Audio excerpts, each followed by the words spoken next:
আমার স্নেহের ছাত্র ও ছাত্রীরা, এখন আমি তোমাদের একটি অতি গুরুত্বপূর্ণ প্রবন্ধ রচনা নিয়ে এসেছি, যেটা মাধ্যমিক, উচ্চ মাধ্যমিক সব পরীক্ষাতেই কার্যকরী ভূমিকা নেবে। স্বামী বিবেকানন্দ।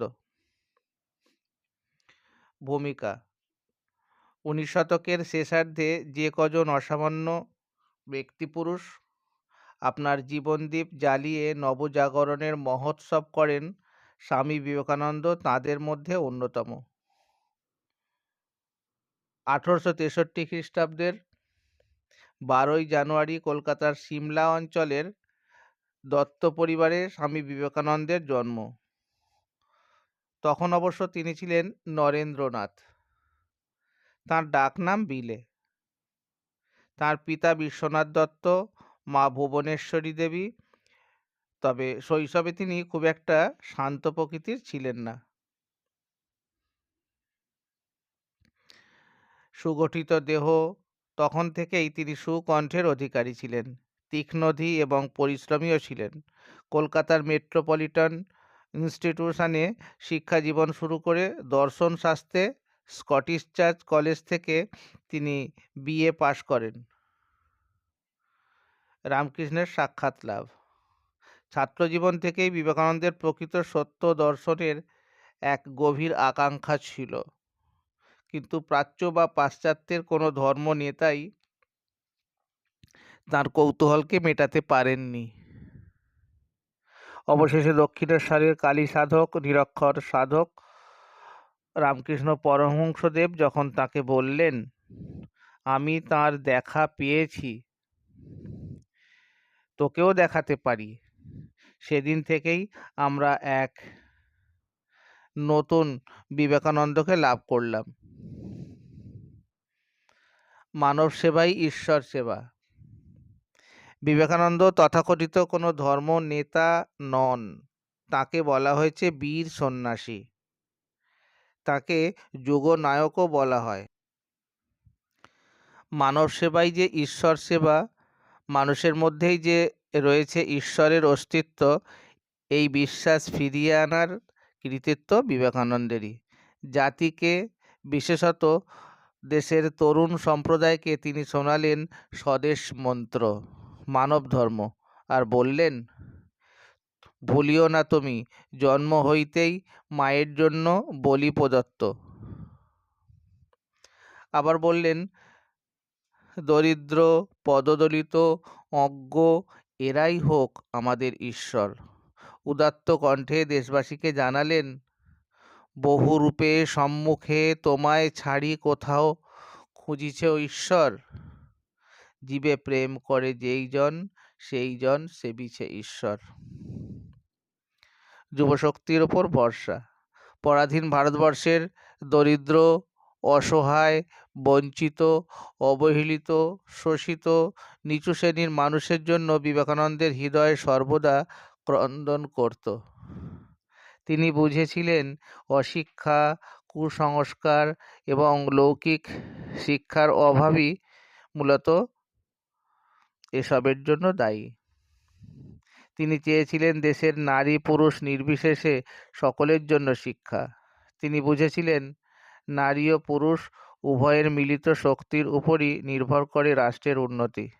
তবে এই ভার বা দায়িত্ব তিনি দিতে চেয়েছিলেন যুবশক্তিকে। তিনি বলেছেন, হে আমার যুবক বন্ধুগণ, তোমরা সবল হও। গীতা পাঠ অপেক্ষা ফুটবল খেলিলে তোমরা স্বর্গের আরও নিকটবর্তী হইবে। বস্তুত তিনি চেয়েছিলেন অস্পৃশ্যতা, জাতিভেদ, কুসংস্কার, আচার অনুষ্ঠান থেকে মুক্ত হয়ে দেশের ভবিষ্যৎ সমাজ গঠনে যেন তরুণেরা আত্মনিয়োগ করে। শিকাগো ধর্মসভা। 1893 খ্রিস্টাব্দ থেকে খ্রিস্টাব্দে ভারতের ইতিহাসে এক স্মরণীয় অধ্যায়। আমেরিকার শিকাগো শহরে বিশ্ব ধর্ম সম্মেলনে বিবেকানন্দ অযাচিতভাবে উপস্থিত হন। সেখানে তিনি কয়েক মিনিট মাত্র বলার সুযোগ পান, কিন্তু তাতেই তিনি হৃদয় জয় করে নেন উপস্থিত দেশ বিদেশের মানুষদের। সেই সভায় বিবেকানন্দ প্রমাণ করেছিলেন হিন্দু ধর্মের শ্রেষ্ঠত্ব। এইভাবে বিবেকানন্দ ধীরে ধীরে কেবল বাংলা তথা ভারত নয়, সমগ্র বিশ্বের একজন হয়ে উঠলেন। পাশ্চাত্যের বিদগ্ধ সমাজ তাকে গ্রহণ করেছিলেন। তার শিষ্যা ভগিনী নিবেদিতার নাম আমরা প্রত্যেকেই জানি।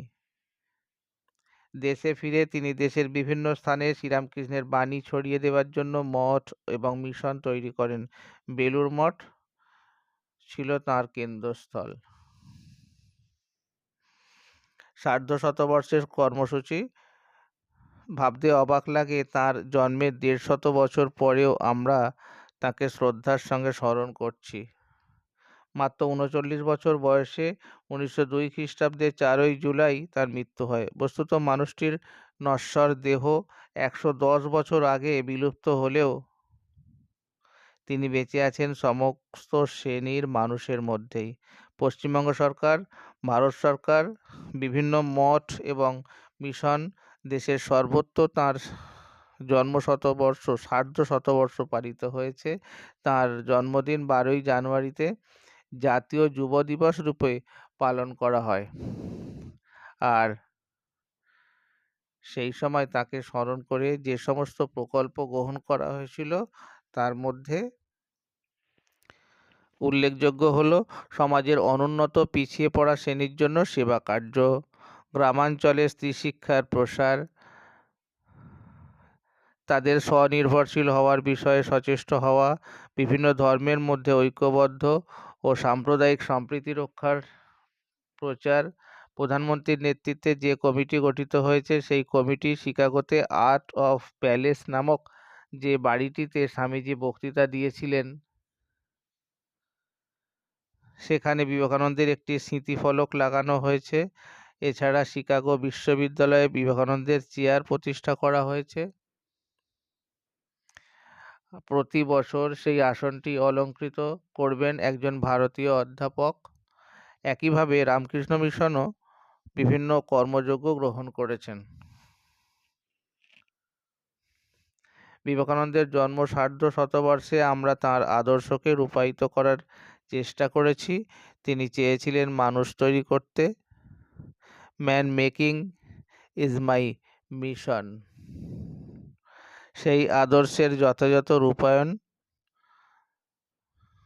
দেশের সর্বাঙ্গীন অবক্ষয় থেকে আমাদের বাঁচিয়ে তুলতে পারে।